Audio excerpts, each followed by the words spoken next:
is that quarterbacks are critiqued and judged differently when it comes to the Hall of Fame. Now, what are we basing this on? This is a longevity award for Phillip Rivers because he's never won a Super Bowl. He's never been to the Super Bowl. He's only been to one conference title, conference championship game. He's never been a first-team All-Pro, and he's won 5 playoff games in his career. Now, people are like, well, he hadn't had anybody. He had a first-ballot Hall of Famer in LaDainian Tomlinson, who is arguably one of the greatest all-around backs in all of football, in the history of football. He had him basically for LT's whole career. He had another first-ballot Hall of Famer in tight end Antonio Gates. So to say he hasn't had anything offensively would not be true. If Kurt Warner couldn't get in on the first ballot with a Super Bowl MVP, Skip, and remind people now, he had 2, as a matter, if I'm not mistaken, before Brady broke them all, he had the 3 greatest passing days in Super Bowl history. He's a 2-time league MVP. He's a Super Bowl MVP. He went to 3.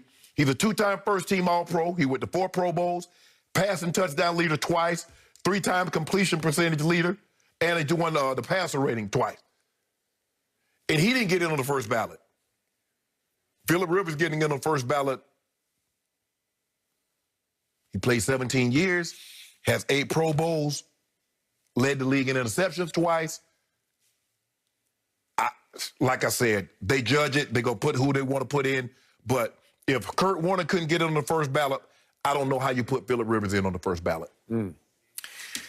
That was well said. I mostly concur.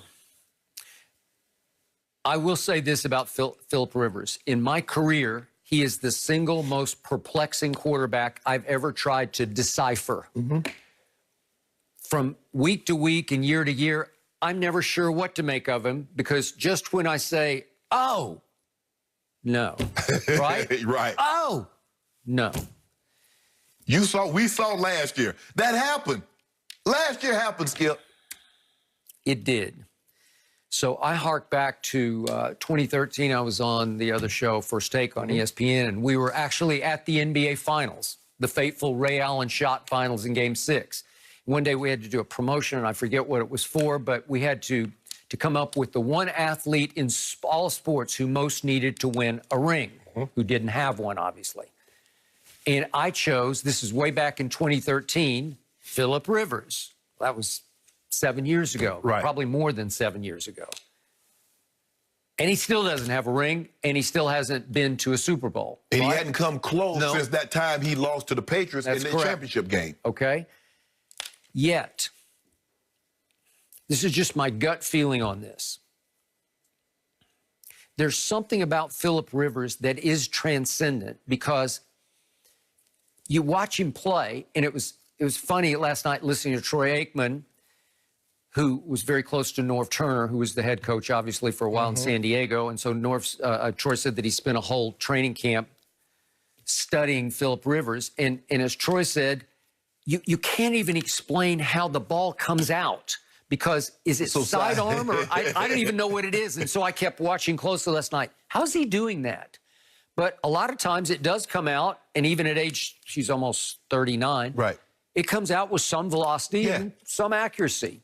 So his overall record as a starter is 129 and 104, which is pretty good. And he's been to 8 Pro Bowls, which is pretty great, actually. And so my gut feeling is that he belongs in the Hall of Fame just because he's Phillip Rivers, just because he's a guy who had a lot of great moments but didn't have that moment. And yet, you know how I feel about ballots? To me, you're either in the Hall of Fame or you're not. I don't want to hear, does he go in the 4th ballot or the 8th ballot or whatever it is? I don't want to hear that Shannon Sharpe went on the whatever ballot it was. Either you're in or you're not. Well, they say the first ballot is for transcendent players. The Joe Montanas, the Deion Sanders, the Jerry Rices. But Skip, when you look at the era in which he played, did we ever say he was better than Brady, Manning, or Breeze? No, obviously not. Is he better than Big Ben? No. He is not. So, and now you got Russ, Mahomes. So at what point in time was he ever, people say, well, you know what? He's top 3, he's top 4, he's maybe even top 5. When you look at when he played, because he caught smack dab in the middle of Brady and Manning. And they were in the AFC. And then Big Ben was in the AFC. there's something about Phillip Rivers that is transcendent to me as a character with the funkiest delivery ever in the history of pro football. It's almost like he's shot putting the button. It's almost like it, but he's 6'5", so he gets away with it, with that sidearm thing. Yes. And he competes hard. Oh, yeah. And he trash talks hard, even though it's G-rated. But again, there's something about his body of work that is so intriguing that I think he deserves a bust in Canton. Yes. Now, again, is he transcendent first ballot? No, he's not transcendent that way as far as performance and achievement. But he's done a lot of really good things, and then he's had these collapses. Like in 2006, the Chargers went 14-2, and then they lost in their first round game, the divisional round. To the Patriots. Yeah, to the Patriots at home, 24-21. Right. Okay? He had a QBR that day of 20, did Phillip Rivers. And then in 2009, they went 13-3, and here came Rex Ryan and the Jets for the divisional round game after they had the bye, obviously, and they lost 17-14 at home. Well, it wasn't the end of the world, but still, you can't rise above. Then he tore his ACL at Peyton, and he basically outplayed Peyton on a torn ACL, even though Billy Volek had to finish for him, right? Mm-hmm. And then the next year, he came back and he beat Peyton again. So he basically beat Peyton back-to-back in 07 and 08. Mm-hmm. That's pretty good, right? Yeah. And people, if you talk about the pantheon of the NFL, there's just something about Phillip Rivers, like he's a big guy. Sometimes, Skip, he was just, his numbers, if he was not in the era of Brady and Manning. Yep. And Breeze, he would be fine. He just passed Dan Marino for 5th all-time in passing yards, and he needs 13 touchdowns to pass Dan Marino and to pass in touchdowns. But think about what was in that era. One guy went to 9 Super Bowls. One guy went to 4 Super Bowls. Breeze went to a Super Bowl and won. Yep. And the thing is that Breeze was in San Diego, and they got Phillip Rivers because Breeze wasn't. And so there's always going to be that comparison, Breeze to Phillip. There's always going to be the comparison. Big Ben, Eli, and Phillip Rivers. That's true. 2 of those guys got 2 Super Bowls. True. 1 of those guys got 2 Super Bowl MVPs. Okay. And then all of a sudden, out of nowhere, he'll throw a game at you like he did in 2018 on that Thursday night at Kansas City. Mahomes was on his way to winning MVP. Right. And Rivers goes in there and outguns him and drives them 60 yards at the buzzer, and they win the game on a 2-point conversion pass. Get a touchdown and a 2-point conversion.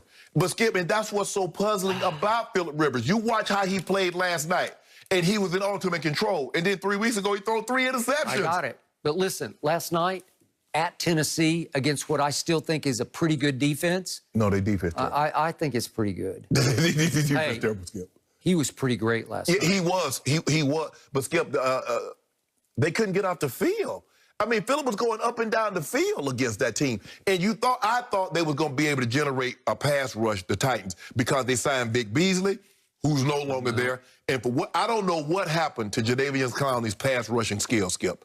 But he's not the same at getting to the quarterback. He blew up 1 4th down last night, but he did not get to the quarterback. But that's not what they got him for. Right. They got him to put pressure on the quarterback, and we're not seeing enough of that. But back to Phillip Rivers, Skip.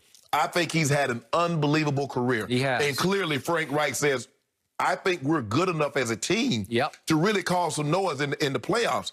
But we just don't throw the ball well enough. And so they went out and got Phillip Rivers, who was available.